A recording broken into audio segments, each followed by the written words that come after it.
First off, we acknowledge that we are hosted on the lands of the Mississauga of the New Credit, of the Anishinaabe, the Haudenosaunee Confederacy, and the Wendat. We also recognize the enduring presence of all First Nations, Métis, and the Inuit people. Additionally, I would like to acknowledge that this land was settled and supported very early by people of African descent, the first named African being translator Matthew da Costa by 1604, and of the ongoing and seminal contribution made by him and those that preceded and followed in Canada's development. We are grateful for those Africans who blazed trails that we continue to develop socially, culturally, athletically, economically, militarily, educationally, and politically for the benefit of all Canadians. We must acknowledge that African Canadians were an integral part of shaping Canadian history, and our history would not be the same without the Black experience. Now, today is the third installment of the Royal Commonwealth Society Toronto Branch's Commonwealth Showcase. And we're doing it online this year, obviously.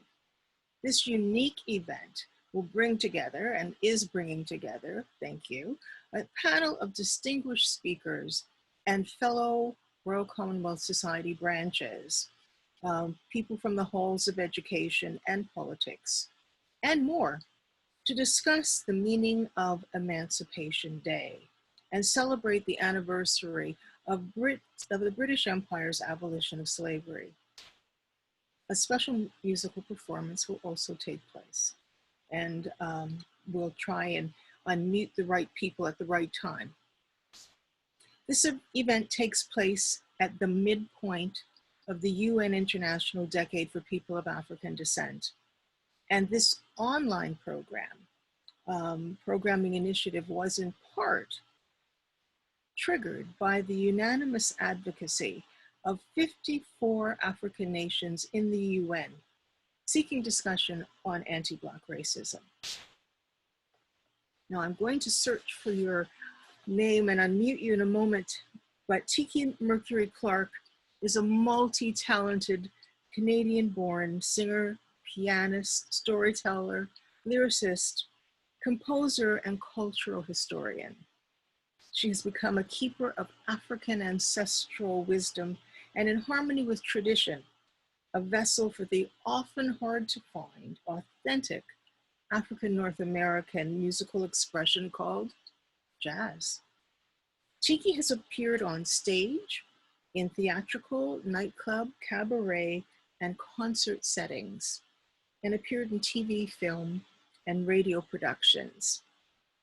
Today, as soon as I unmute her, she will provide the Black National Anthem, Lift Every Voice.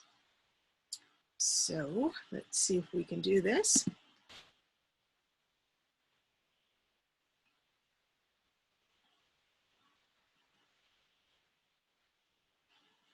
Okay.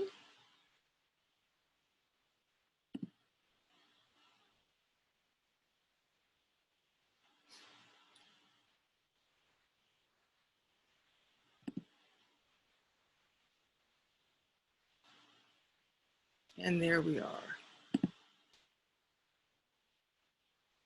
Tiki, I have unmuted you. Are you here? I am here. I'm here. I am looking for my video. Are you able to hear me? It's a little bit light, but that might just be my volume. Are you able to see me? I do not see you. Can others see Tiki? My webcam is not coming on. Okay.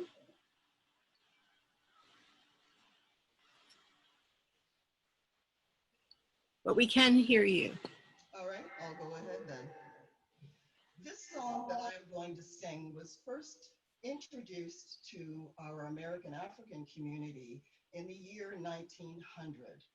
It was then a poem by James Weldon Johnson. A little later, his brother, J. Rosamond Johnson, added music to the lyrics. It was immediately adopted when it was first introduced as the Black National Anthem.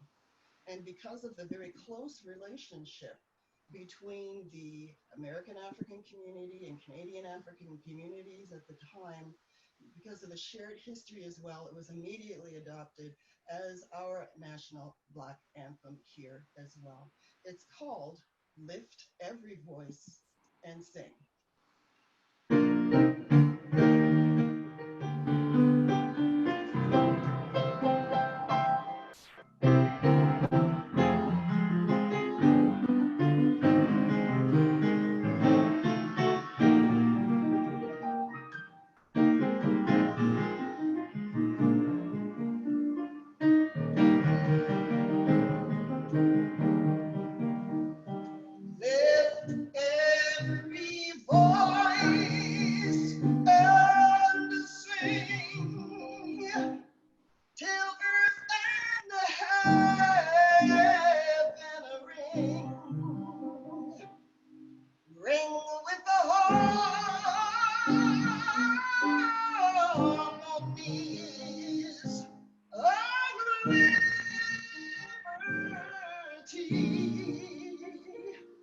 Let our rejoicing rise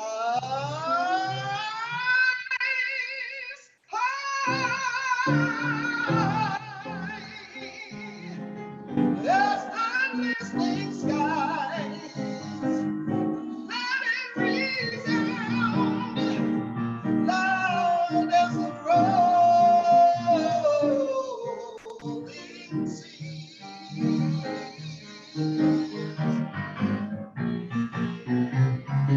Sing a song full of the faith that the past has taught us.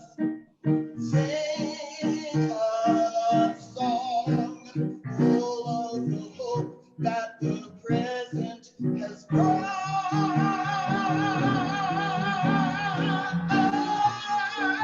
us. Facing the rising sun of a new day begun. Let us march on till victory is won. Shadow beneath thy hand, may we forever stand out from the gloomy past. Till now we stand at last, facing the rising sun of a new day begun. Let us march on. Let us march on. Let us march on.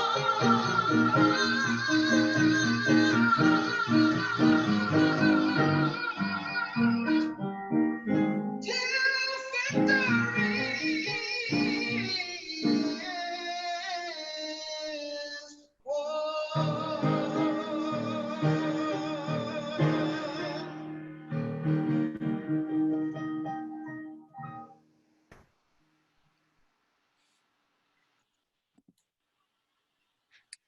Thank you so much for that, Tiki. That was beautiful. You are welcome. The Honorable Elizabeth Dowdeswell was appointed Ontario's 29th Lieutenant Governor following a distinguished public service career. Since taking office in late 2014, Ms. Dowdeswell has challenged Ontarians to think deeply about their role, not just as residents of a province, but as global citizens. Building resilience and sustainability through inclusive economic prosperity, environmental stewardship, and social cohesion, as well as safeguarding democracy, have been the focus of her mandate. Ladies and gentlemen, mesdames et messieurs, please join me in welcoming the Honorable Elizabeth Dowdeswell, Lieutenant Governor of Ontario.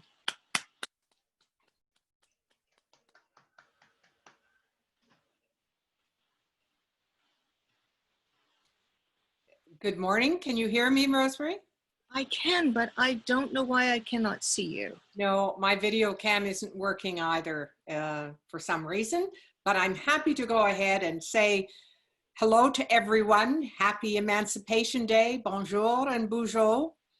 I would like to thank the Toronto branch of the Royal Commonwealth Society of Canada for hosting this virtual celebration. And thank you to Tiki for such a rousing welcome. I only wish I could have seen you in person. May I parenthetically pay tribute to your president, Rosemary Sadlier.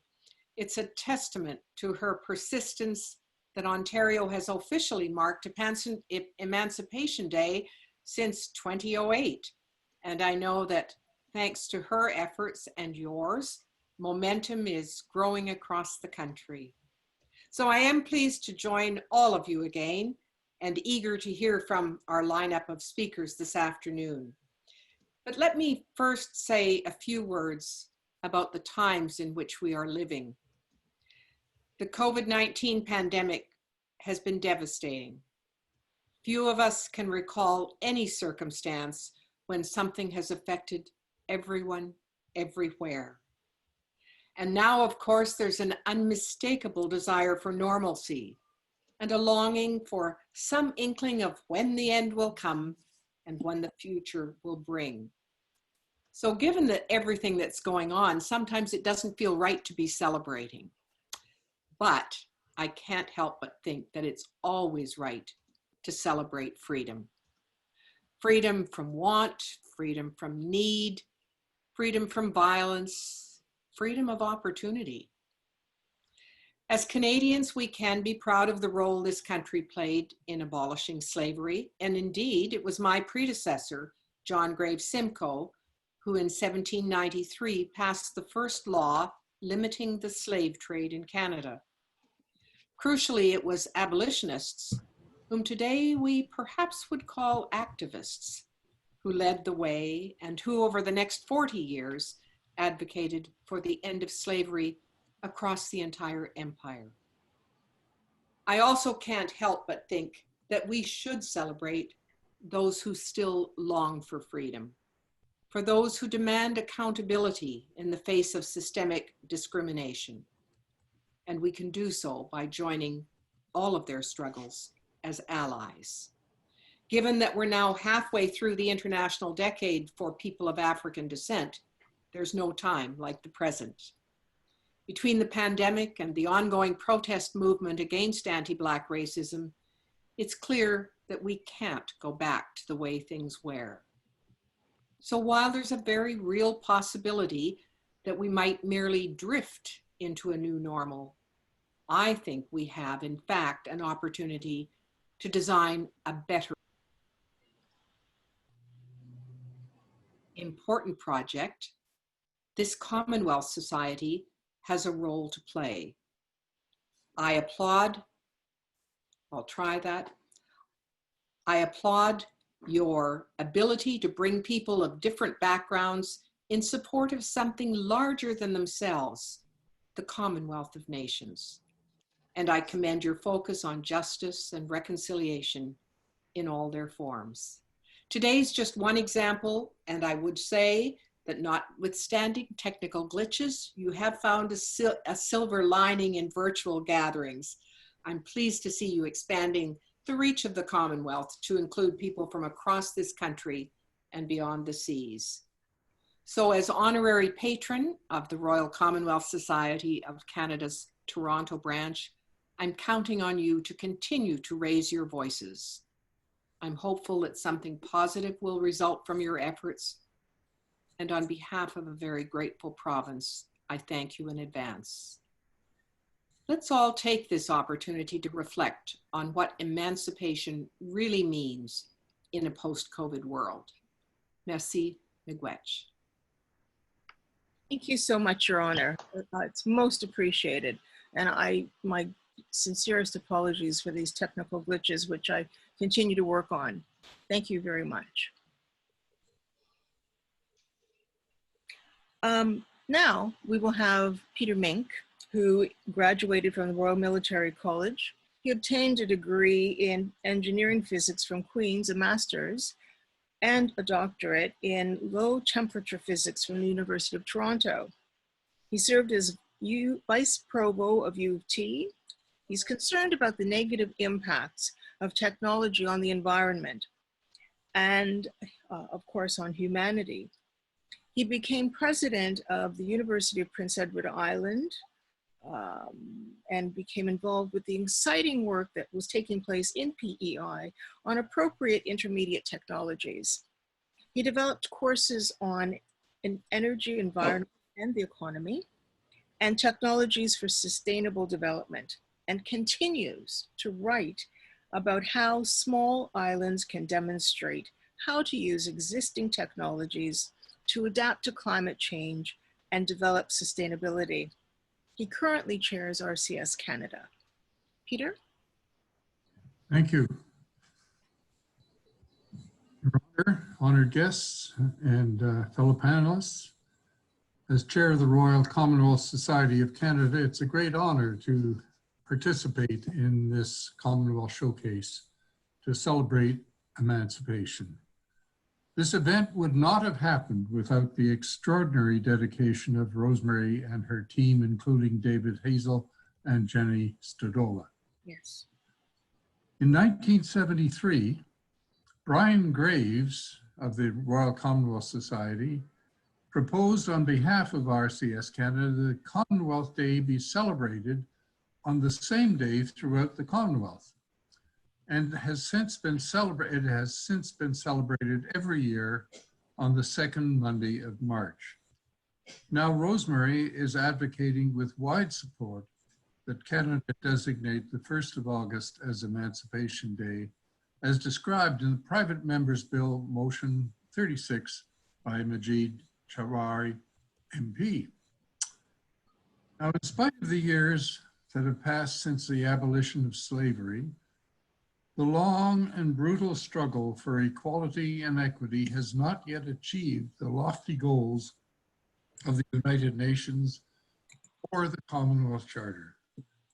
As we know, recent deaths and the violence against people of color, Indigenous persons, and vulnerable people, not only in the United States, but here at home in Canada, have propelled mass demonstrations and demands for change in our institutions, policies, and daily actions. I want to tell you about a recent TED Talk by a Dr. Jennifer Eberhard, a psychologist at Stanford University. She described how her 5-year-old son reacted to seeing a black man on his first plane ride. After noting that the man looked like his father, the young lad said, "I hope he doesn't rob the plane." She argues that we must slow down our reactions to overcome such deeply rooted bias. She has worked with the police department to add questions for police to ask before making a stop of cars and so on, as we've heard so many times. This simple change, just introducing a little bit of delay, has reduced the stops by over 40%, a major change in what goes on. In 2008, the province of Ontario dedicated the August 1st as Emancipation Day. To declare August 1st as Emancipation Day throughout Canada would be a meaningful step towards acknowledging and addressing our shared history. But much more needs to be done to continue to address those more subtle and complex manifestations of systemic racism. Each of us must look deeply into our hearts and minds, and carefully consider our words and actions, and continue to confront and call out the small and large injustices we see day to day. This will help build a more equitable world. Thank you. Thank you so much, Peter. Appreciate that very much. Our next speaker, while I'm still looking for how to change these settings, is community activist Winston LaRose. He has witnessed history as it happened, from the overthrow of colonialism and the rise of Black political leaders in Africa to an unforgettable day in Washington, D.C., when he joined the demonstrators at the Million Man March. An avid videographer, he has documented many of these historic events with his camera. For the last 25 years, he's been the director of the oldest community organization in Toronto's Jane Finch neighborhood, an area known for its diverse immigrant population.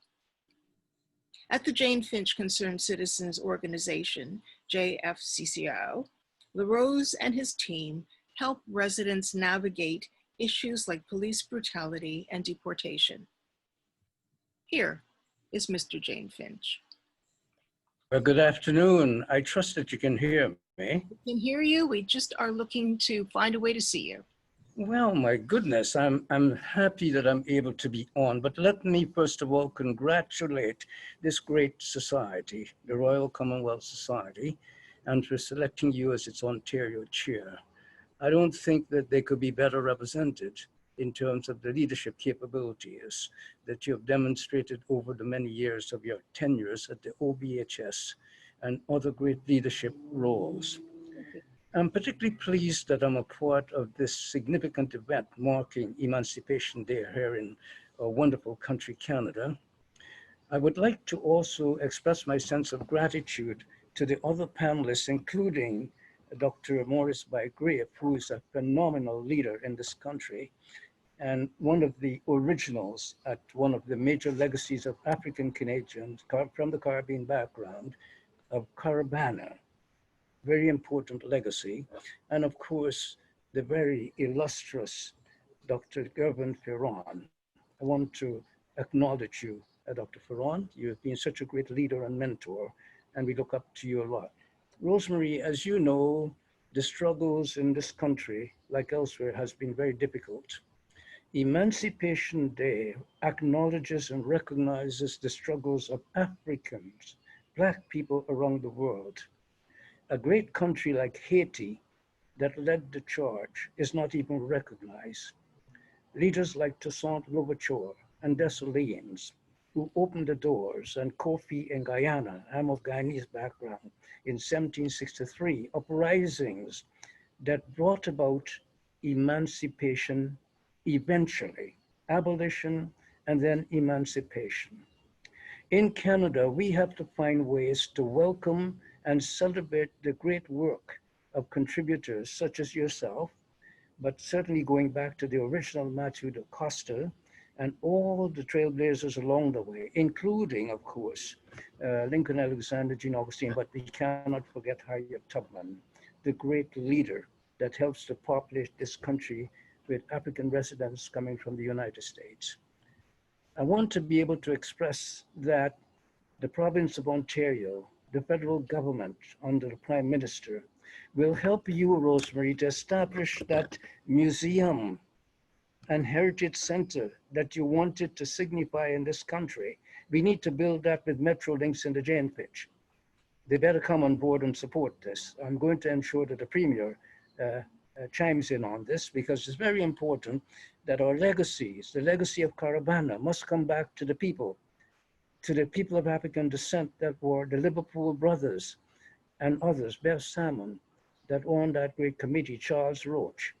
We need to signify these people, but I cannot help but remember my first interview with you, Rosemary Sadlier, at the Royal Ontario Museum, after you had brought the remarkable historian, one of my countrymen, Dr. Ivan Van Sertima, to this country in 1994. And for all of these remarkable years of your leadership, You have certainly demonstrated capability and capacity. I hope that the Ontario Black History Society will accord this recognition and join you in helping to build this great museum, historical space of heritage that we must set up in the Jane Finch, or the great northwest corner of the GTA. Jane Finch, as you know, is opening up. The great documentary done by the Oya Media team, Mr. Jane and Finch, is one that has brought a different recognition to the people of Jane Finch. We want to acknowledge Jane Finch, its contribution, the remarkable role that it will be playing as we move forward into the next century. But we are in the very first decade of the we are now in our third decade of this new millennium. And in it, we're celebrating, of course, our first Emancipation Day in this third decade of this new third millennium. And I want to ensure that the Government of Canada, the Government of Ontario, and of course the City of Toronto comes forward and supports you in acquiring that building that we need to get so we can establish the Museum of African Heritage right here in this great city of Toronto. Thank you for all you're doing, and thank all the others who are coming, and let me send my best wishes to our eloquent Elizabeth Dowdeswell, who opened up this session for us. Thank you, Tiki, Mercury, Clarke, for your great contributions and your great historical legacies in this country. Thank you so much from the Jane Finch and from the FCCO. Thank you very much, Winston. And thank you for reflecting back on our very long connection with each other. I appreciate your comments and thank you for what you offered very much. Our next speaker, and I'm still working on the visuals. I see the comments. I am fully aware that I can't see everyone. I want us to see each other. I apologize. There is a technical glitch that I am still trying to work on without risking losing the meeting entirely. But we'll continue because you've all committed your time for right now. And our next speaker is Jill Andrew. She's MPP for Toronto St. Paul's. Jill is the first Black and queer person to be elected to the Ontario legislature, and reportedly the same holds true for all of Canada. Jill serves as the Ontario NDP critic for culture and women's issues, and she is for the official opposition, of course. Jill is also a member of the Ontario NDP Black Caucus, a first of its kind in Ontario legislative history. She sits on the Standing Committee on Public Accounts.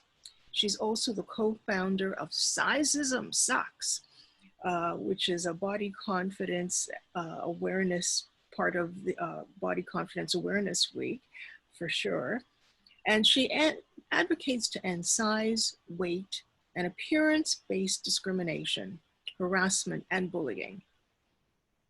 Her first private member's Bill 61, which has successfully gone past second reading in the Legislative Assembly of Ontario, is advocating for the establishment of an Eating Disorders Awareness Week, the first week of February across Ontario. Jill? Good day, everyone. It is an absolute honor to be joining you all. Are you hearing me?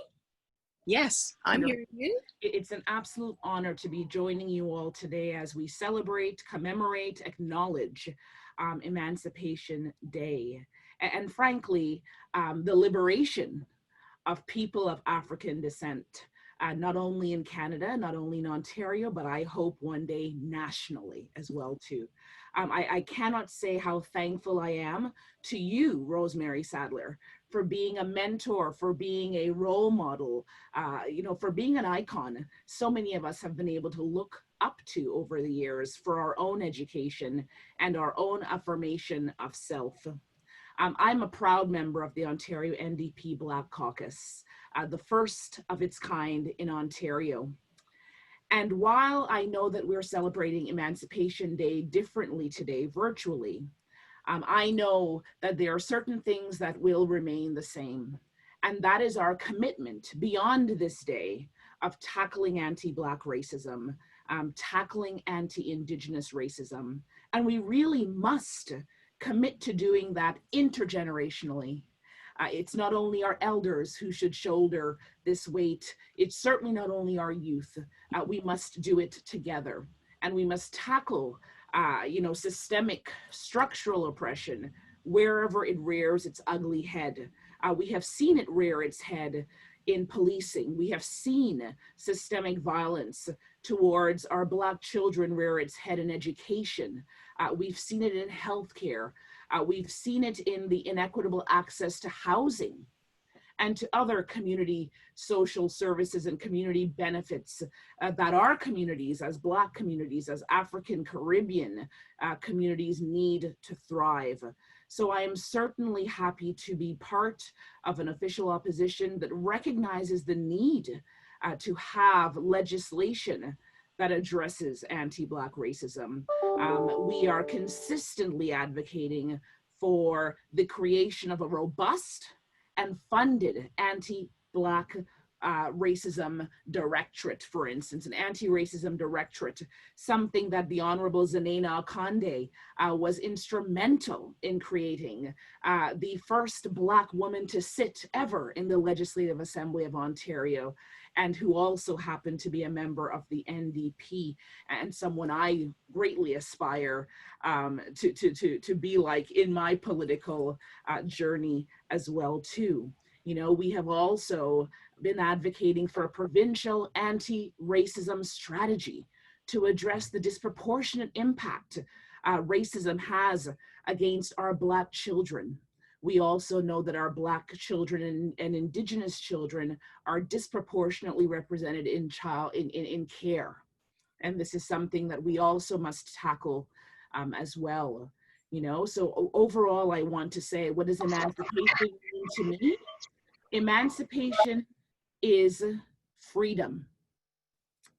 Now, we have certainly gained certain freedoms, but we have a long way to go to ensure that all of us are able to thrive in any sector of our life here in Ontario, here in our nation.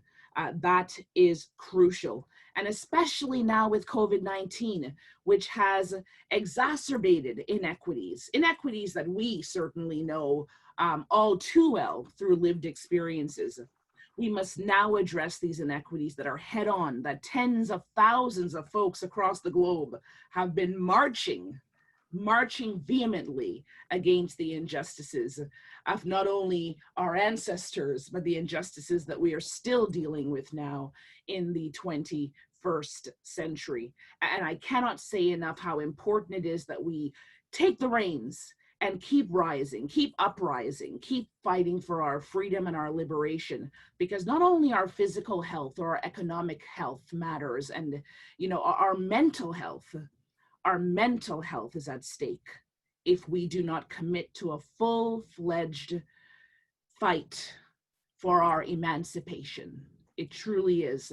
I would like to end with the words of Anik Jordan, an award-winning artist, writer, and curator. She's featured in the anthology Until We Are Free, Reflections on Black Lives Matter in Canada, edited by Rodney Diverlus, Sandy Hudson, and Cyrus Marcus Ware. For the past 2 years, I have been asked to document the student body and faculty of Black Lives Matter, Toronto's Freedom School. As I go through these images, I think about what it means to photograph a Black child. What angles do we choose? What visual languages take precedence? What symbols and body language do we note, and how are they read? As a Black photographer, I realize how sensitive I become to guarding the practice of photographing our children as an act of protection. This series is not solely a documentary or archival work, but also a contemplative one, asking, how do we see the Black child? Anik Jordan. So I just want to say thank you once again, Rosemary Sadlier, for curating this wonderful opportunity. And I want all of us on this call to think about how we see Black people, how we see our Black children, especially in this time of uprising, especially as we are demanding an end to violence against Black bodies and brown bodies and Indigenous bodies through police brutality. We must ask ourselves, how do we see our Black children? And how is that either furthering the goal to emancipation, or how is it hindering it? We must further the goal. Yes. Thank you so much.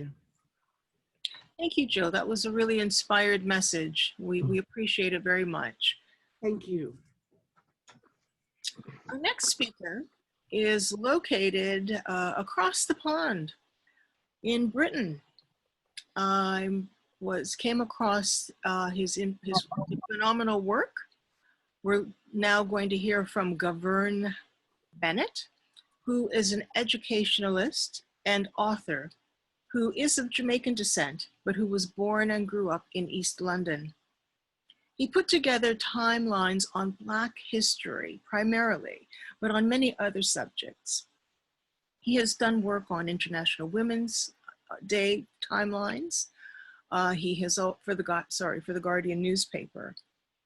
His most notable timeline, the Black history timeline, and can I just say that we're talking Black history with a focus on Great Britain, but it's diasporic, was printed in the Guardian newspaper in 2008 and reprinted recently to great acclaim. Gervan is an independent scholar who for more than 20 years has dedicated himself to making sure the stories, struggles, and triumphs of the peoples of the African diaspora are given their due respect and weight. Gervan. Hello, can everyone hear me? Can everyone hear me? Yes. Okay. You're not muted. Good afternoon, distinguished guests and viewers. And Rosemary, thank you for this invite, okay? This is absolutely wonderful. And it's actually a hard act to follow, what I've just heard. It's a profound privilege to be speaking with you from London today about this. London is a beautiful, important city, but the birthplace of many of the vital issues of which we speak of today. So what does Emancipation Day mean to me? Well, Emancipation Day demonstrates beyond all reasonable doubt the impossible can be made possible. In 1830, it was said plantation slavery could not be abolished. A decade later, it was abolished. Its children, colonialism, segregation, apartheid, were said to be impossible to abolish too, yet they were abolished. Its grandchild, the racist brutality we see with the film murder of George Floyd, was said to be unchallengeable, yet here we are. Emancipation Day reminds us that we must not allow 400 years, but that is how long the shadow of the Atlantic slave trade has cast itself over our societies, to become 500 years. We must shorten its reach. As I attempted to show in the Black History Timeline for The Guardian, Emancipation Day shows that beyond the impossible lies the incredible. That is to say, once we open the doors of liberation, then the sheer majesty, the depth, the breadth of Black history becomes clear. A history that does not begin with slavery, but goes back to the very foundations of human civilization itself. You know, many people have congratulated me on putting together the Black History Timeline for The Guardian, but I always say it's far easier to write of great acts and great people than actually do the things they achieved against impossible odds. People such as Harriet Tubman, Toussaint Louverture, Matthew DaCosta, who I've learned about today, Ida B. Wells, more recently Martin Luther King, and now, being at this meeting, Rosemary and her team, maybe, are people I would add to the timeline if I had a chance to do it again. I try to amplify the voices of the deliberately silenced. And isn't that the essence of Emancipation Day? So why do I support Emancipation Day? As I said earlier, we must not allow 400 plus years to become 500 years. Emancipation Day is a down payment on that resolve. I support Emancipation Day in the firm conviction that we can see a time when we can all free ourselves of the terrible legacy of the Atlantic slave trade. I support Emancipation Day in Canada because if you can win it there, it'll be easier for us to win it here in the UK, and we do need it in the UK. Above all, I support Emancipation Day because it helps unravel the knot of oppression that was bound together by the suffering of enslaved Africans centuries ago. So for me, as I hope it is for you, it's not a question of why we should support Emancipation Day, but why wouldn't you? Thank you, Rosemary and distinguished guests. Thank you so much, Gervan. I certainly hope that we will see August 1st commemorated as Emancipation Day in Britain as well. I think that it's something that we should all be proud of, and I'm very humbled to have been part of this particular initiative for several decades now. Our next speaker is located close to the site of the beginnings of the first effort to bring about the end of enslavement. Almost could have been the very first true Emancipation Day. However, Gervan Feron is the president and vice chancellor of Brock University. He was a co-author with Dr. Carlisle Farrell of a study entitled Perceptions of the Toronto Police and Impact of Rule Changes under Regulation 5816, a community survey. And the final report was May 2019, which was submitted to the Toronto Police Services Board and Police Community Engagement Review, or the part of the PACER report, PACER committee. His awards include a Queen Elizabeth II Jubilee Medal for community engagement. Dr. Gervan Feron, it's up to you. Thank you very much, and thank you for the opportunity to lend my voice to today's recognition of Emancipation Day. I believe all the speakers have emphasized the importance of today and the importance of the history that we're recognizing. Emancipation Day is a recognition of a significant part of the history of the peoples of African descent. Indeed, it's a significant part of human history, and it demonstrates the resiliency, the triumph over a period of human history that was marked by tragedy.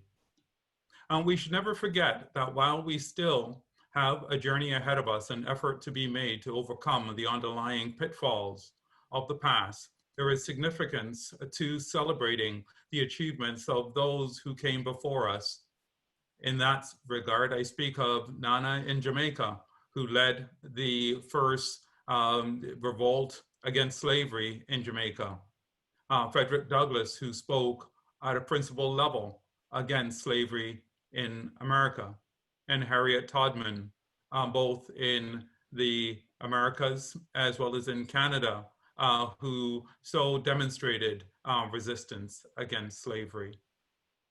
As we think about this, I believe it's important for us to never forget, as well as to recall the stories, to be able to understand the past, as well as to forge a future that recognizes the efforts and as well as sacrifices of those who came before us, as well as to recognize the achievements of today and the possibilities of tomorrow. Emancipation Day is certainly celebrated and recognized differently across the globe. Here in Canada and indeed in the Caribbean, it's recognized in respect to the Abolition of Slavery Act that was established in 1833 and then took its full force on August 1st, 1834. We know that this was a part of a broader march towards abolition in the respect that the abolition of the Slave Trade Act of 1807 was a part of that. We also know that these acts were a part of the resistance, the economics, as well as the principal arguments that were put forth against slavery. In the case of resistance, as made mention, Nana in Jamaica led a series of revolts, which are generally called the First Maroon War, from the period of 1728 to 1740. The Second Maroon War, which here in Canada we recognize with 600 Maroons from Jamaica being sent to Nova Scotia, and provide an interesting linkage of history between peoples across Canada. Well, all that laid the foundation for the Slavery Abolition Act of 1833, as well as the economics that moved against the sugar industry in the early 1800s with the Napoleonic War and the development of the sugar beet industry. I believe it's important in Canada for us to recognize that the Act Against Slavery was actually passed in Canada by Lieutenant Governor Lord Simcoe on July the 9th, 1793. And in that respect, Upper Canada, now Ontario, marks a very early timeline in the abolition of slavery. We should also recognize then that the Caribbean Festival, originally Caribana, that's celebrated in Toronto, Ontario, Canada, recognizes the Abolition Day as well as Simcoe Day in that context. In the case of the United States now, we also know that Harriet Todman exhibited resistance to the Refugee Slave Act of 1850. And indeed, her church that she attended is here in St. Catharines.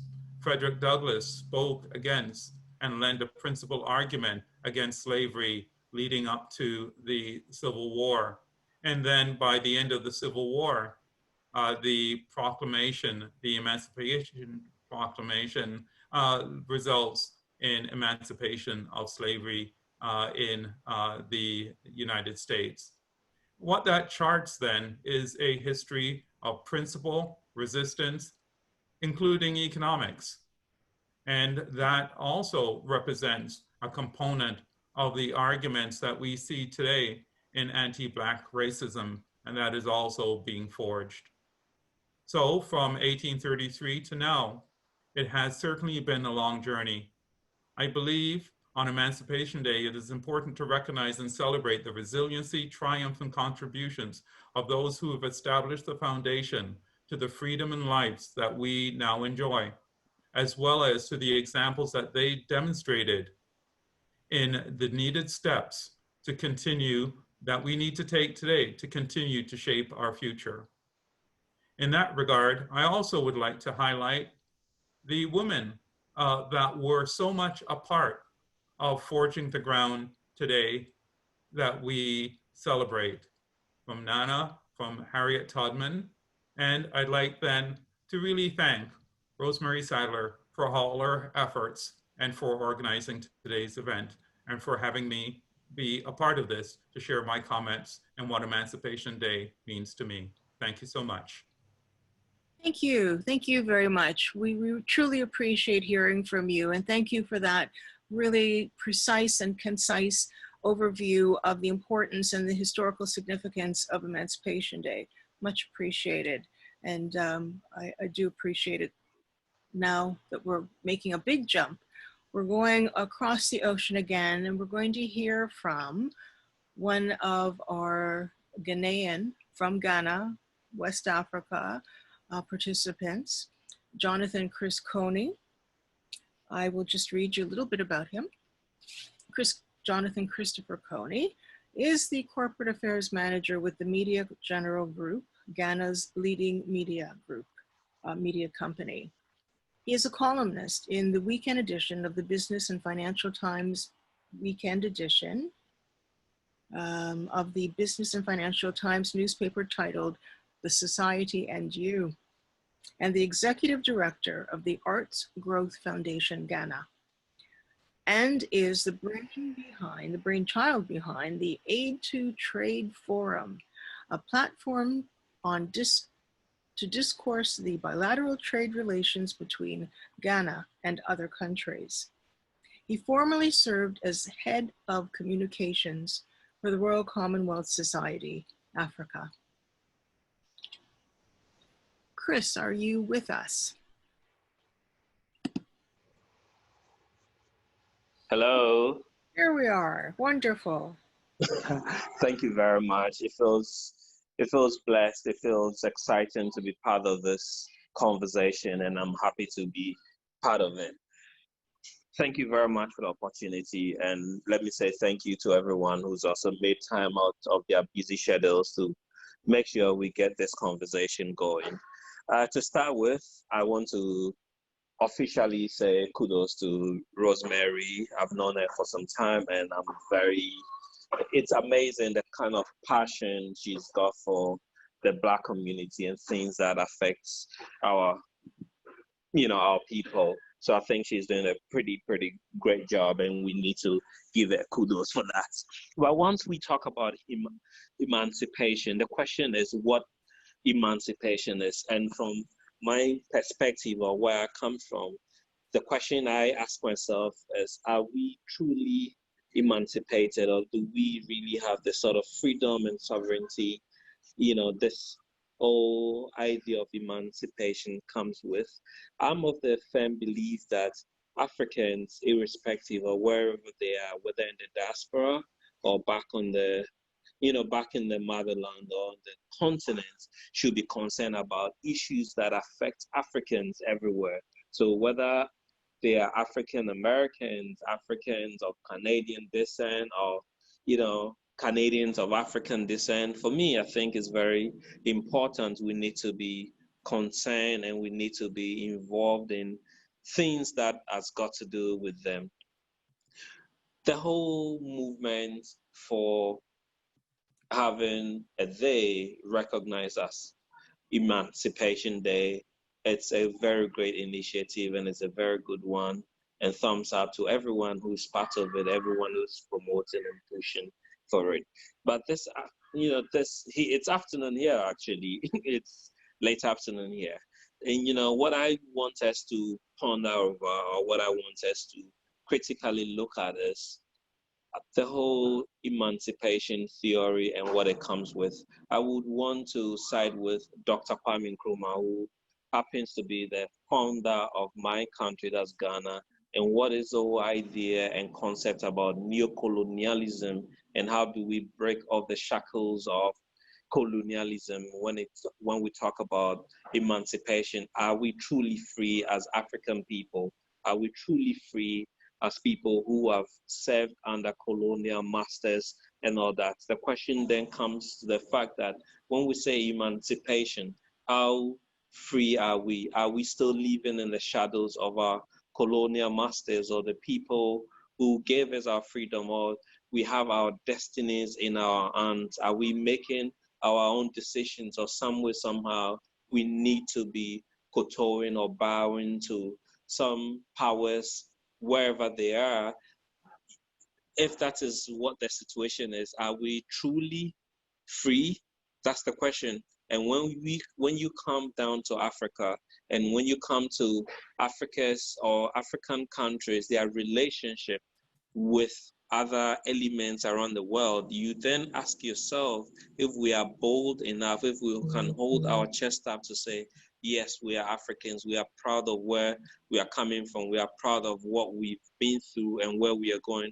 Is there a calculated attempt at making sure we are truly free, we leave off the reliance, or we are able to manage our own affairs and take things up to where we want to be? As a young person who thinks it's important to build capacity, who thinks it's important to add value to myself, to be able to stand on my feet and fight for this movement and fight for emancipation, I think it's equally important to also become an agent of change. It's also important to become a vehicle, a channel to be used to create the sort of sensitization and awareness that is needed to educate and pass on the message to our people.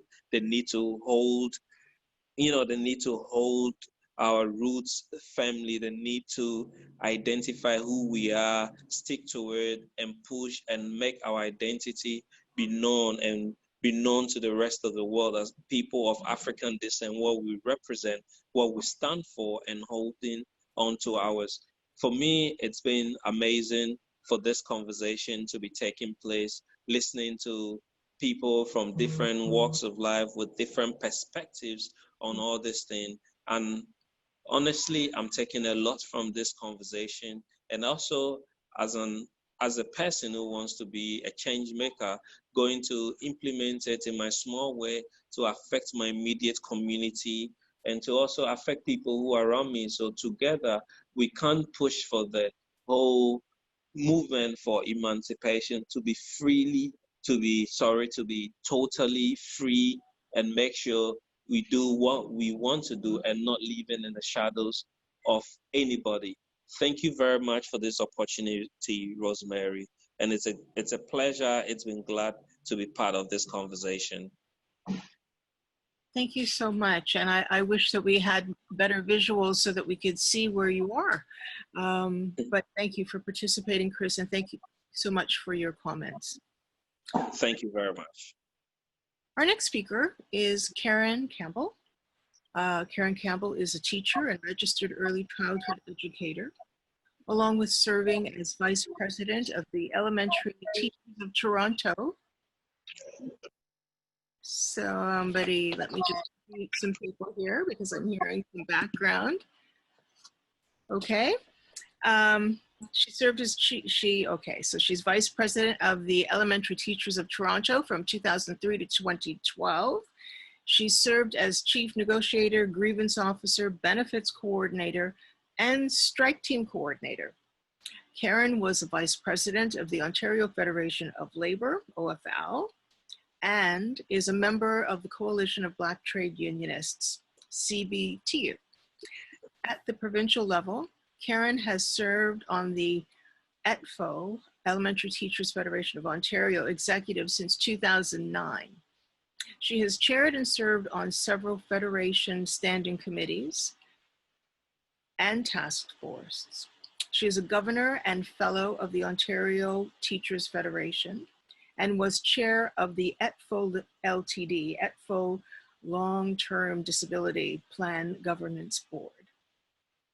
Karen is an alumnus of the 2011 Governor General's Leadership Conference and is a founding director of SMILE, Single Mothers Inspiring Leadership in Education, an organization that offered and offers bursaries to low-income single mothers.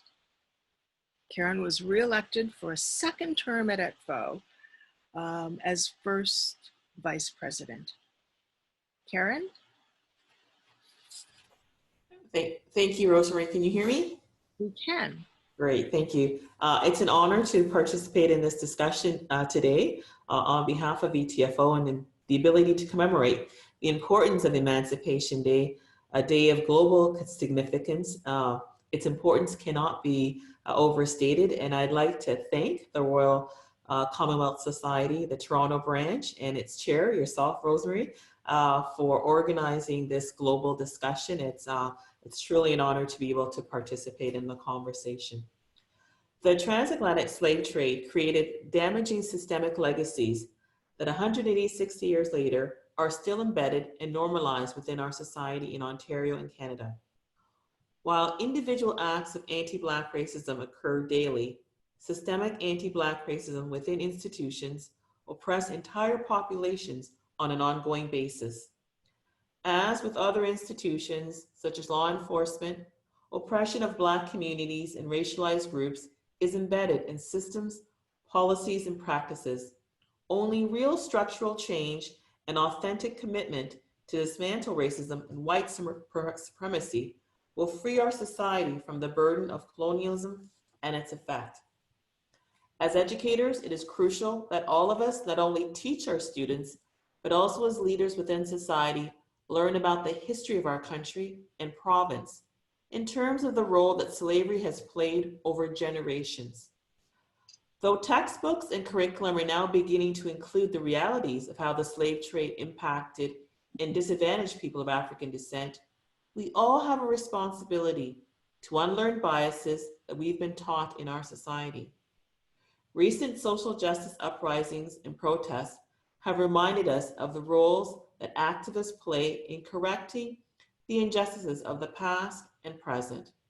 Organizations such as Black Lives Matters have actively taught to ensure that the work of many individuals and community groups continue to stay in the public eye. And as a focus within mainstream media, we have seen the effects of a groundswell provided by social media, where companies and traditional power structures must now reevaluate their practices and consciously choose to counter the anti-Black racism present in our society. Historically, we know that Black literacy was a threat to the slave system. Education was a sign of liberation and status. Currently, the education sector is not exempt to what is taking place. We have seen protests that are leading to change within school boards and within the ministry, where anti-Black racism is not only named explicitly, but being challenged in more formal ways than in the past. Representation has changed within leadership positions at various school boards, but we must continue to each make sure that we're doing all that is necessary to ensure that the freedom provided by Emancipation Day is felt psychologically and structurally for all Canadians. I'm proud to be one of the many leaders that have pushed our organization to be a leader in anti-Black racism by creating a multi-year plan to promote the United Nations Decade for People of African Descent and to take transformative steps to address anti-Black racism since 2018. We have provided greater collective awareness and understanding of racism and anti-Black racism among our staff and our members through our policy statements, leadership programs, curriculum development, and our annual anti-Black racism program. Our members continue to make it clear that we need to actively continue to work to counter the effects of the slave trade here in Canada. The opportunity to recognize Emancipation Day nationally would be tremendous, as it would ensure all Canadians have the opportunity to both pause and reflect each year, but also evaluate the ways in which we as a country can continue to make progress in achieving true equality for all Canadians, and to ensure the advancement in the areas of justice, recognition, and development. I'd like to commend the Royal Commonwealth Society, the Toronto Branch, Rosemary, and your team for the work you're doing to push to ensure that this happens. Thank you. Thank you so much, Karen. You made some really incredibly good points. And just as you mentioned, my team, I want to just thank those members of the Royal Commonwealth Society Toronto Branch who were on this webinar, as well as members from National Branch who are also on this webinar, and appreciate so much your willingness to support the initiative to have August 1st as Emancipation Day sponsored when we introduced it in 2016, I believe, 2017. So yes, I've been working on it, but I have had others working with me. And I think that the goals that you mentioned, recognition, justice, and development, the goals of the decade, we're still working on them. And I think that it takes all of our efforts for us to make inroads in each one of those goals as defined by the UN. So thank you so much, Karen. Our next speaker is Dr. Maurice Spygrave. He was born in Jamaica and he immigrated to Toronto in 1954. He was one of the founding members of the big celebration that normally happens this weekend that had been called Caravana. And in the hearts and minds of many of us, it continues to be Caravana, which was launched in 1967. His initial role was chairman of the Publicity, Advertising, and Fundraising Committee. Dr. Spygrave is an avid supporter of many community organizations, particularly involving the arts, Afrocentric community leaders, and entrepreneurs, as well as youth initiatives. Dr. Spygrave. Hello, Rosemary. Hello. Thank you, Rosemary, for inviting me to be on a panel with such accomplished and distinguished group of men and women. As a founding member of Caravana, I must thank Dr. Gervan Feron and his associate for doing an economic study on the economic impact of Caravana especially at a time when many people, myself included, had many doubts of our efforts. The significance to me of commemorating Emancipation Day. As I reflect on the significance of Emancipation Day, I feel compelled also to reflect on the Jewish experience and their resolve to the Holocaust.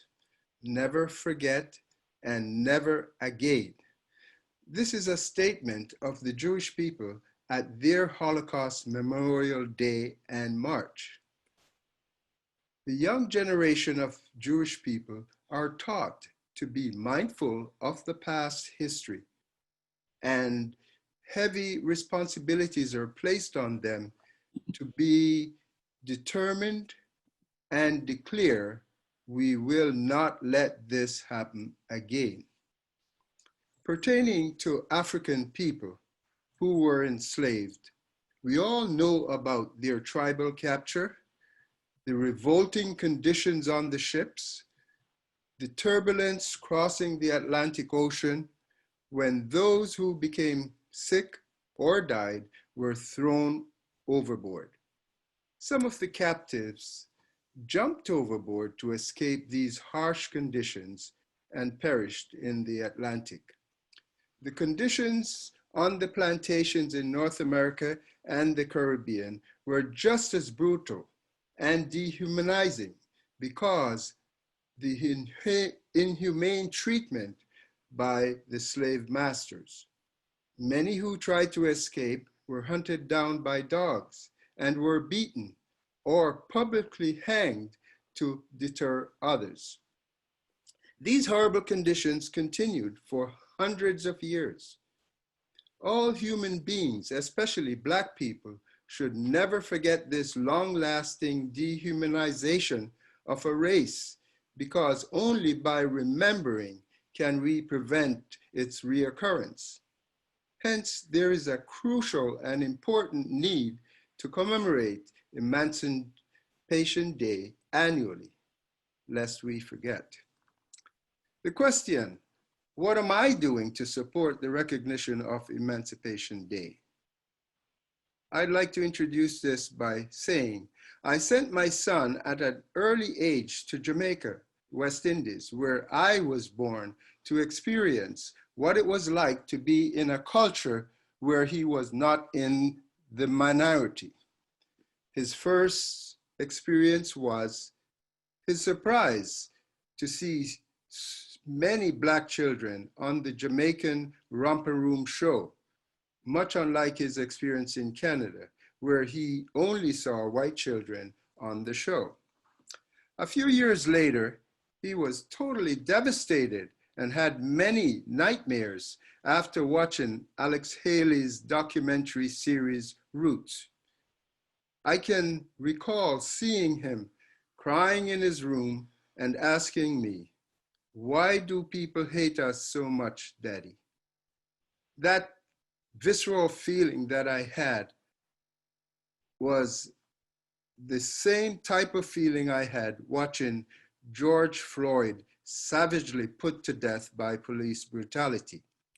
Today, after more than 400 years of slavery and 150 years since its abolition, we can pose similar questions when we are still struggling with issues of racism, inequality, and inclusion. How do I support the recognition of Emancipation Day?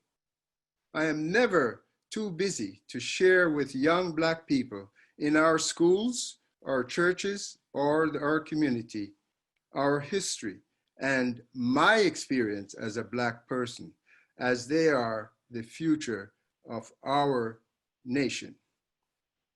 Emancipation Day, August the 1st, is very significant and should never be forgotten. Thank you, Maurice. I agree with you completely. It should never be forgotten. And I should just add that when I first, at the AGM, when I became chair of the Toronto branch, I was actually approached by someone with the organization who suggested that Emancipation Day would be a great feature video to share with people. He felt that the information was important, and he happened to be from New Zealand. He's not of African origin. So I think it's about us as a community of people of African origin knowing that this is important, but it's for all of us to, as you point out, be mindful of this global situation and the impact that it has had then and continues to have currently. Thank you for your presentation. You're quite welcome. Our next speaker is Peter Flagel.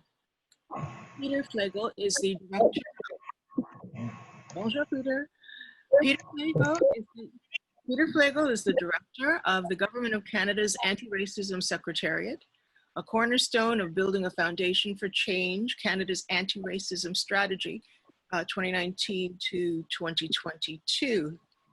It was a cornerstone of that. In addition to coordinating federal action and driving the overall strategy, he is responsible for working with federal departments and agencies to identify and coordinate initiatives, identify gaps, and consider the impacts of new and existing policies, services, programs on communities and Indigenous peoples, I guess on Black communities and Indigenous peoples.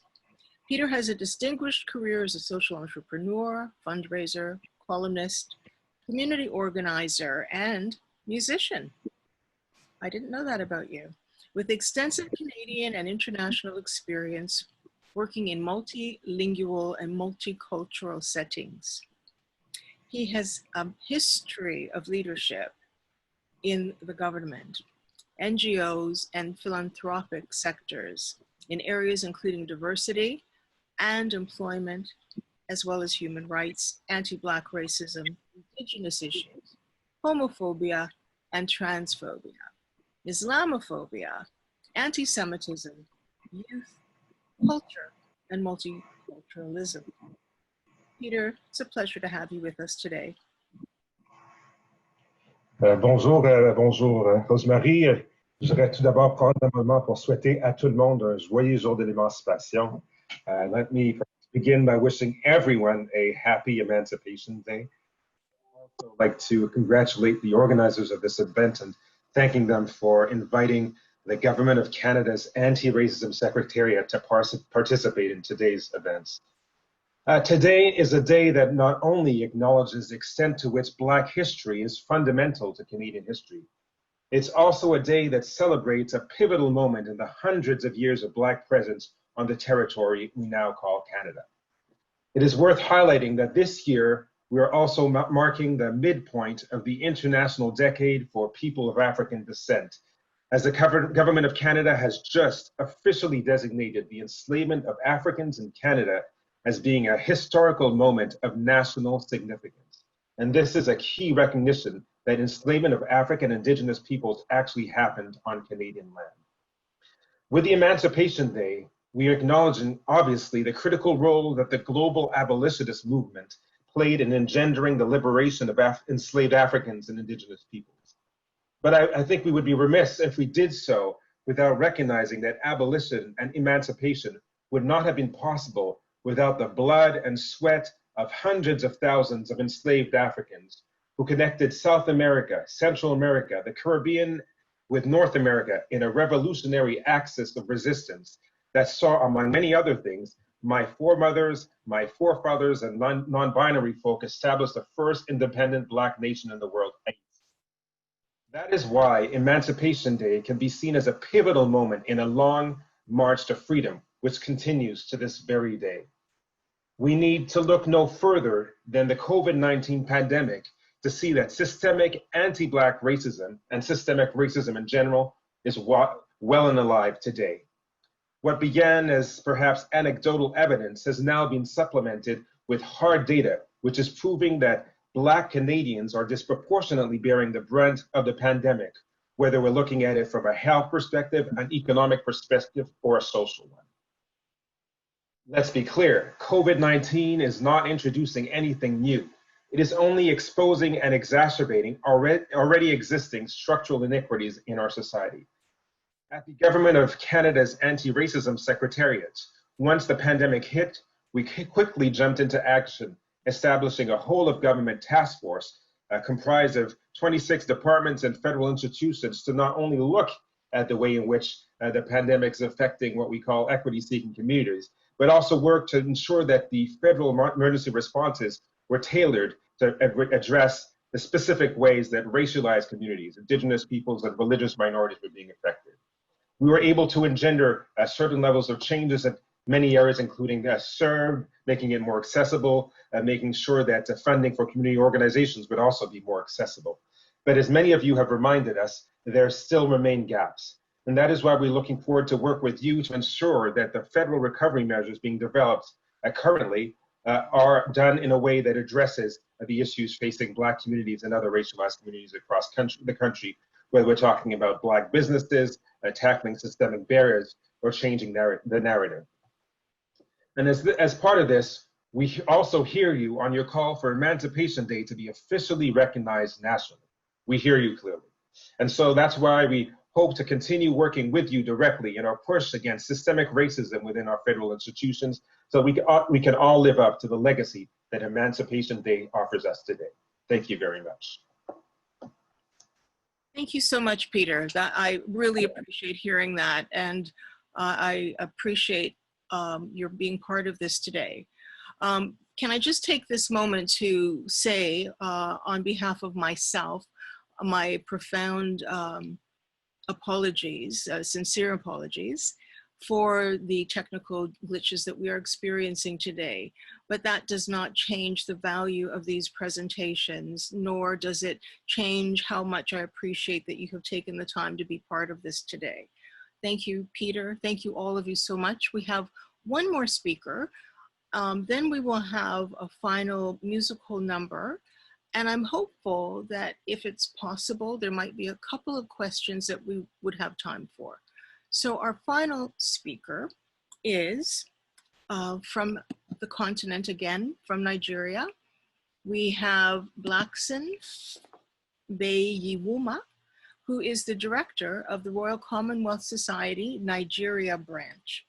He is also chair of the Nigeria Conversation, a citizenship mainstreaming initiative which positively and productively engages Nigerians both at home and abroad on nation-building processes and national development. He recently visited Canada as a delegate to the Toronto 2019 Canada-Nigeria Business and Investment Summit, hosted by the Leadership and Governance Canada in conjunction with Mine Africa, Toronto, Global Affairs Canada, and the Nigerian High Commission in Ottawa. It's my pleasure to introduce Blackson. You're going to have to unmute Blackson.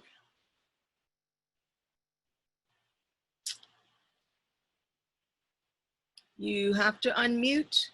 There you are. Can you hear me? Now we can hear you. Okay. I would like to start by expressing my deep appreciation to you for opportunity to be part of this event. Thank you very much. And I want to thank you for your special for hosting me when I was in Canada last year, for the kind reception accorded me. Thank you very much for your hospitality when I'm in Canada. Thank you very much. I would like to start by defining the difference between nominal emancipation and real and absolute emancipation. There's a difference between nominal emancipation and real and absolute emancipation.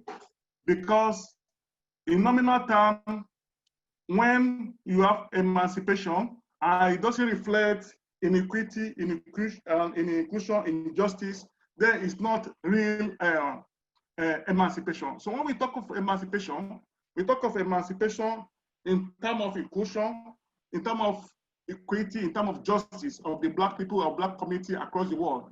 And so now we have to assess where we are coming from, where we are and where we are going, as far as emancipation is concerned. We have to look at it holistically to see what is really happening. And more importantly, all form of discrimination should be discouraged, should be eliminated. Because you will agree with me that we still have some form of discrimination.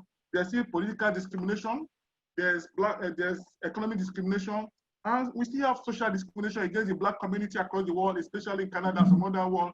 So this form of discrimination should be eliminated. And more importantly, we have to encourage Black young people to be educated, because education is a legacy that we can give to our young Black generation to develop themselves, empower themselves, that they can compete preferably with any race all over the world. So I think it's very important to lay emphasis on education of Black community across the world, because you will agree with me that we still have some Black professionals that can perform very well and do very well, and that cannot be discriminated against because of their capacity and knowledge and education, level of education. So I would like to use this opportunity to encourage all Black families in Canada and all over the world to accord high priority to education of the young people. Because when I go across the world, in state, in Canada, I saw some Black people that are not properly educated, and it's unfortunate.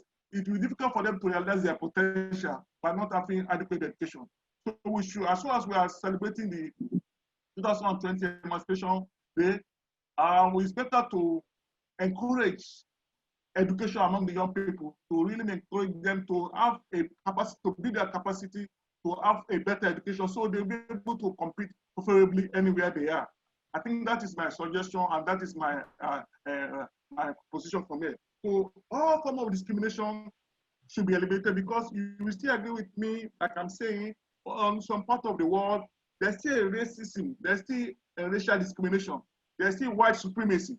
White supremacy should be eliminated. Everybody is created equally. When God created mankind, God did not create Black and white, God created one human race. God created one human race, not Black, no white. And it has been proven that the white and Black, they have the same brain, and they can perform optimally, both if given opportunity. But because of the history that in the past, white people have a superior military, and they're able to conquer some territory in Africa and use them as economic tools then in those years. But we thank God that that was past. Now everybody is equal now, but we want that emancipation to be absolute, to be truth, not nominal. We just don't want it to be an ordinary proclamation without real return. We want Black people to be emancipated economically, to be emancipated socially, to be emancipated politically. I wonder why we can have a Black president in Canada. We look for a world where we can have a Black president in Canada, a Black prime minister in Canada and in other parts of the world. So there should be equity, there should be justice. So like you see, the justice for white and Black should not be different. There should be equal access to justice to both Black and white, because I'm Black, I shouldn't be treated different for a crime committed by the whites. Both white, both Black should have the same access to equal justice. Thank you very much, Rosemary. I want to commend you for the great work you are doing over there. I really appreciate you from Nigeria, and I greet you greetings for all members of the Royal Commonwealth Society in Nigeria. Thank you very much for giving me the opportunity to be part of the program. Thank you. Have a wonderful evening. Thank you. Thank you very much, Blackson, for your comments. Much appreciated. It's good to hear from Nigeria. We had one other partner we had hoped to make contact with in Barbados, but unfortunately, time was not on our side.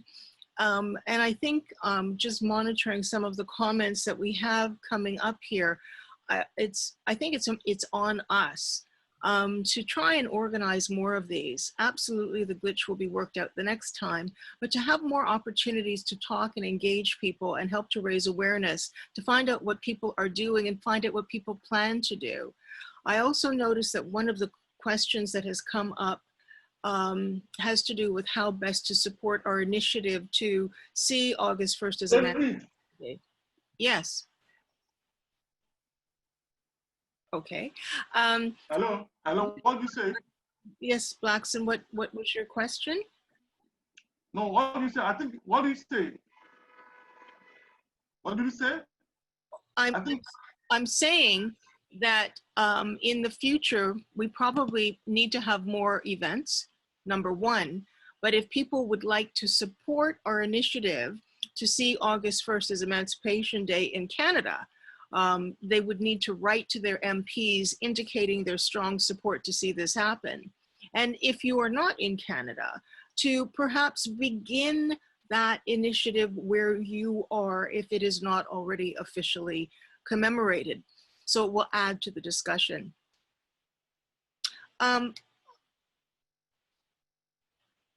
Yes, and anybody in Jill's writing, she's just indicating that her MP is Carolyn Bennett.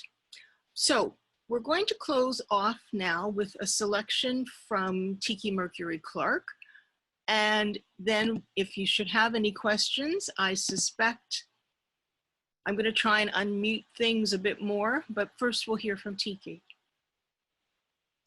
Thank you, Rosemary, and thank you for putting this program together. I have enjoyed it immensely, and it was difficult trying to come up with what I thought would be the perfect song to finish.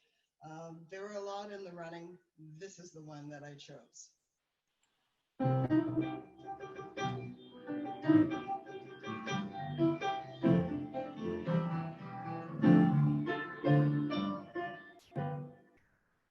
Oh, parents, yes, they rub by, so right to the merchant ship. Minutes after they sold by from the bottomless pit, but my hands were made strong by the power of the Almighty. We forward in this generation triumphantly. Won't you help to sing these songs of freedom? It's all I ever have. Redemption song. Emancipate yourself from mental slavery. None but ourselves can free our minds. Have no fear of atomic energy. None of them can stop the time. How long shall our prophets while we stand aside and look? Some say it's just a part of it. We've got to fulfill the book. Won't you help to sing these songs of freedom? It's all I ever have. Redemption songs. Emancipate yourself from mental slavery. Not by ourselves can free our minds. Have no fear. Atomic energy, none can stop the time. How shall they kill our prophets while we stand aside and look? Some say it's just a part of it. We've got to fulfill the book. Won't you help to sing these songs of freedom? It's all I ever have. Redemption song.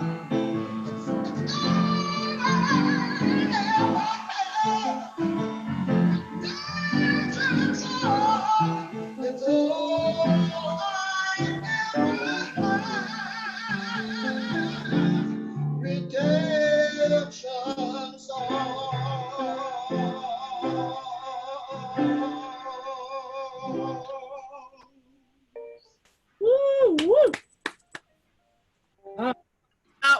phenomenal. Thank you so much, Tiki, Mercury, Clarke. That was an amazing rendition. I've just been going through the comments, letting people know how much they really appreciated that. Thank you. Thank you. You're welcome. I have tried to unmute many of you. If you would like to speak, many of you are now able to do so. If you have a question that you'd like to offer, other than that, we will close this wonderful webinar shortly. I just wanted to say thank you. Oh, I see Jackson is speaking. Did I jump in, Jackson? Sorry. Go ahead. Oh, I just want to say thank you very, very, very much. With this last song sung by the renowned Tiki, I found my eyes welling. And, you know, they were welling because I thought back to my childhood. And I thought back to Saturday morning classes, you know, at higher marks, and various elders who would bring us together as kids and try to teach us our education, teach us our histories, the histories we weren't getting in classrooms. And I cannot say enough how important platforms like these that instill a sense of self-esteem and identity in us. It gives us the motivation to do the heavy lifting and the work that we have to do every day. So thank you very much to all the presenters. I was honored to be here. Thank you. Appreciate that. Ned, please go ahead. If you have a question.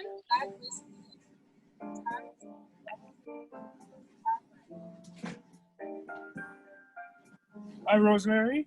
Hi, Ned. I see you got your hand up there. Yeah, I didn't plan to speak, but because the opportunity came about, I wanted to thank you all for putting this on and all the speakers who came forward to give their thoughts. And I think it should continue. What I wanted to ask is, has this been declared our Heritage Day in the city? Yes. Ned, just a quick one. In 1995, I started an initiative outside of the OBHS, then with the OBHS, so it was proclaimed with the City of Toronto and with Metro Toronto.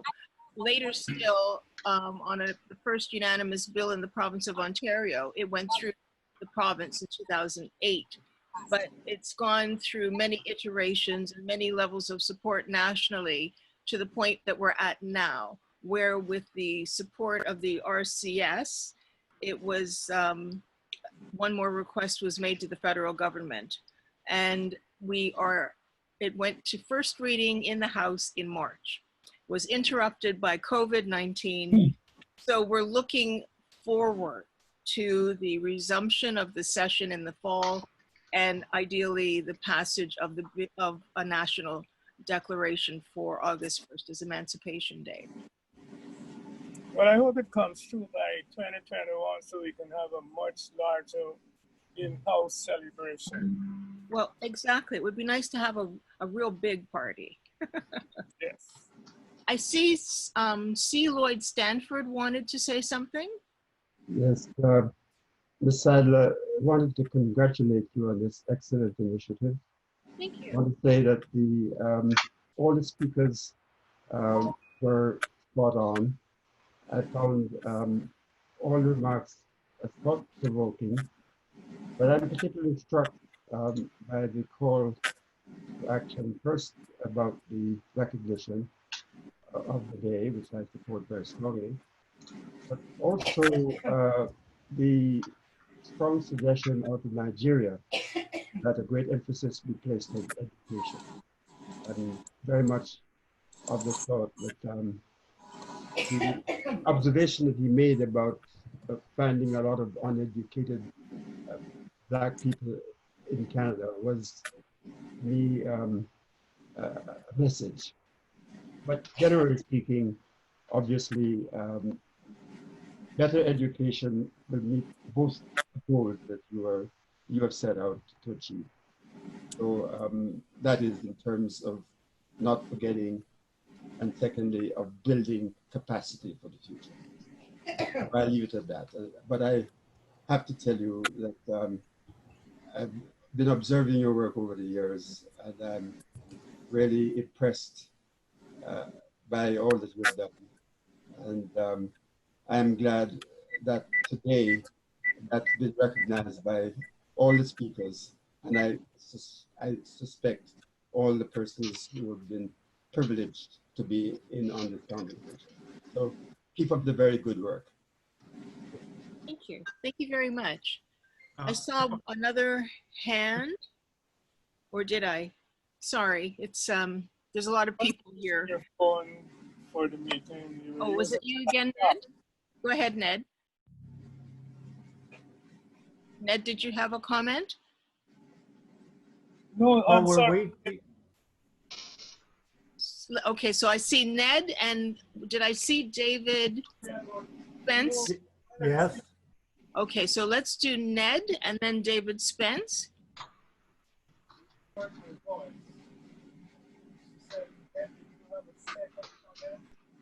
I can't hear whoever is speaking. Ned is on the phone, so let's just. Okay, so I will mute him. Thank you for that. David Spence, did you have a comment? Yes, thank you very much, Rosemary. Being west of Toronto, we are still mid-morning. And so we thank you for this opportunity of sharing the Emancipation weekend with you. I'd just like to say two things. One, that I received a note from Elizabeth May, the temporary Green Party leader, who is our MP, saying that she is acknowledging Emancipation Day and is working with the Green Party caucus to support the national effort. The second thing I'd like to mention is that dark chocolate is my favorite. And chocolate beans are grown in many Commonwealth countries through the tropical region.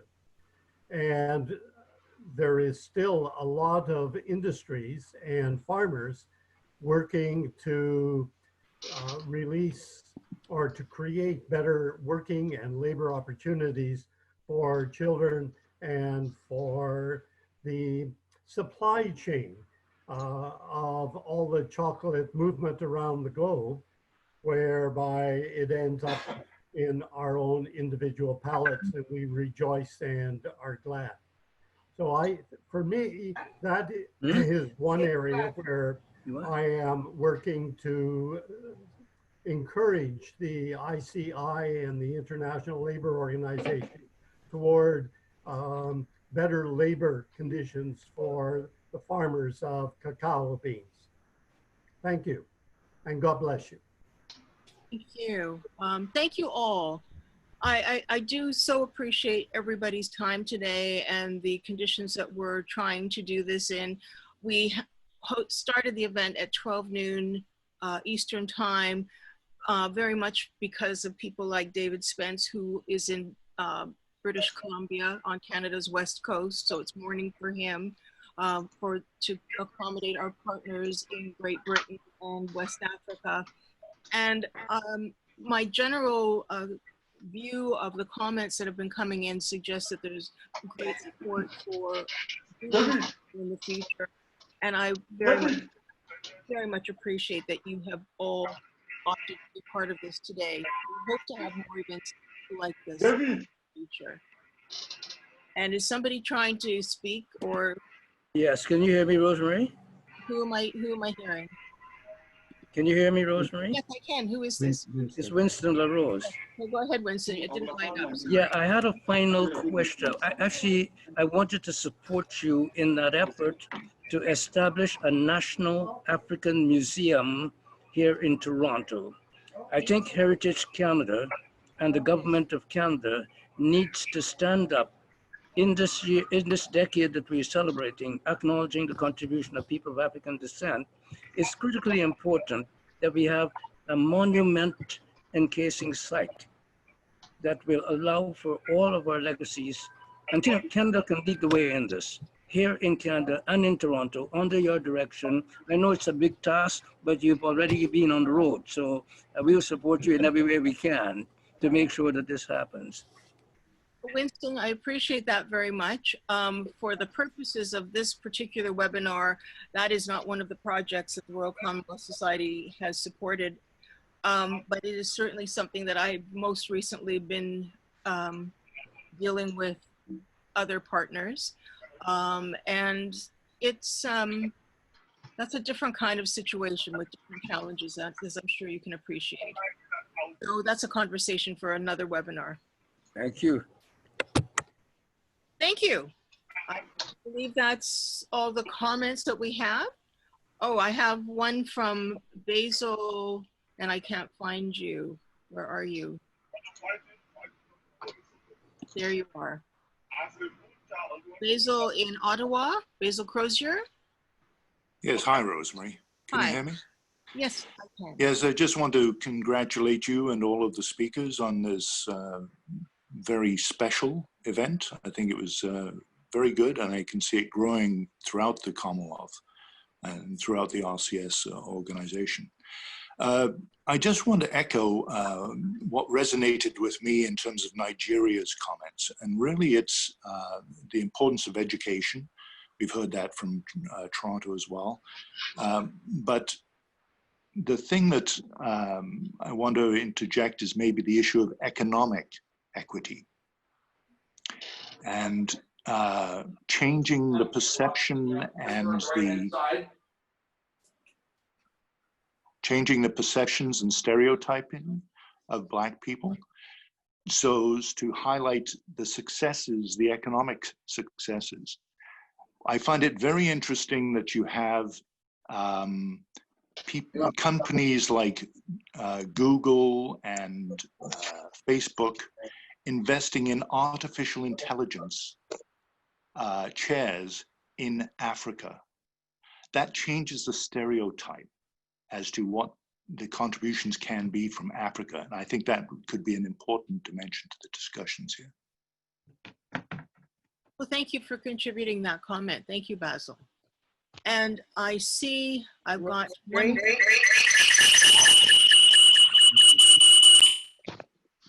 Sorry about that. Davis, did you have a comment or no?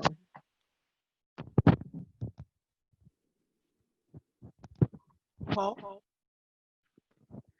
Okay. Hi, Rosemary. Hi, there's a bit of an echo there. Yes. I'm gonna have to leave and go into another room. Okay, here I'm going into another room now. I just wanted to say thank you for this, particularly in this platform, how we were able to reach a global market, which we may not have been able to do. It was wonderful to hear from here to Nigeria and Ghana, and perhaps an opportunity to reach others in the future. That was really different for me. And I would also agree that we could find a way of engaging the young people in something like this. Thank you. Thank you. Well, I appreciate everyone's time and out of respect for time and your ability to be attentive. I'm going to thank you all for participating. Encourage you to become a member or at least learn more about the Royal Commonwealth Society. And I believe that that information is something that I will send out to you subsequent to this. There will, and it also appeared in chat. The webinar itself will be posted to social media ultimately.